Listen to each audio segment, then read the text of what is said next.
నమస్తే M news కు స్వాగతం. రాష్ట్ర ప్రభుత్వం ప్రతిష్టాత్మకంగా చేపట్టిన భూ సర్వే కార్యక్రమానికి రైతులు సహకరించాలని రామచంద్రపురం ఆర్టీఓ అఖిల కపిలేశ్వరపురం మండలం టేకి గ్రామ పంచాయతీ కార్యాలయంలో నిర్వహించిన రైతులు అవగాహన కార్యక్రమంలో సూచించారు. గత వైసీపీ ప్రభుత్వ హయాంలో రీసర్వేలో జరిగిన తప్పిదాలు సరిచేసి సక్రమంగా రికార్డులు తయారు చేయడం ప్రస్తుత రీసర్వే ప్రభుత్వం చేపట్టిందని ఆర్టీఓ అఖిల పేర్కొన్నారు. సర్వే అధికారులు పిలిచినప్పుడు రైతులు వచ్చి భూ వివాదాల పరిష్కారానికి సహకరించాలని కోరారు.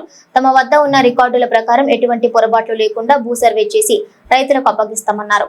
ఈ కార్యక్రమంలో MPP Medisetti Satyaveni Durgarao, sarpanch Kukkala Nagamani, MRO Chinnarao, RI Archamma, deputy inspector of survey Srinivas, TDP నాయకులు దాసరి శ్రీనివాస్, మేడిశెట్టి శ్రీనివాస్ రైతులు పాల్గొన్నారు. జేసీ మేడం కూడా దృష్టి పెట్టారు. ఇది మాకు ఇన్స్ట్రక్షన్స్ ఇచ్చారు, తహసీల్దార్ గారికి ఇన్స్ట్రక్షన్స్ ఇచ్చారు.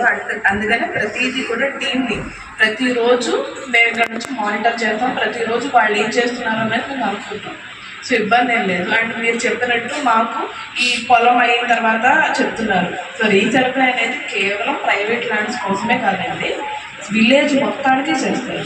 సో విలేజ్ అనేది బౌండరీ ఫిక్స్ చేసుకుంటారు. మా గవర్నమెంట్ ల్యాండ్ ఏదో అది మేము జాగ్రత్తగా కాపాడుకోవడానికి అది మేము తీసుకుంటాము. చెరువులు అవన్నీ తీసుకున్న తర్వాత అప్పుడు ప్రైవేట్ ల్యాండ్ మీదకి వస్తాం. సో దీనికి టైం ఉంటుంది. సో ఆ టైం వరకు మ్యాక్సిమం ఇది క్లియర్ అవుతుంది, అప్పుడు వస్తారు. ఓకేనండి. సో ఏంటి అంటే మనకి ప్రైవేట్ ల్యాండ్ వాటిని కాదు, ప్రతిదీ మేము డీటెయిల్గా చూసుకుంటాం. సో ఇక్కడ రీసెంట్గా లాస్ట్ టైం దగ్గర మిస్టేక్స్ రాకుండా మ్యాక్సిమం మేము ఇక్కడ తీసుకుంటాం. ఓకేనండి. ఇబ్బంది ఏం లేదు. ఈసారి ప్రతిదానికి కూడా ఎంఎస్ గారే ఇక్కడ ఉంటారు, అందరూ ఇక్కడ ఉంటారు. ఓకేనండి. సో అందుబాటులోనే ఉంటారు. మరిన్ని తాజా వార్తా విశేషాల కోసం ఎం న్యూస్ ని సబ్స్క్రైబ్ చేయండి, మీ మిత్రులకు షేర్ చేయండి.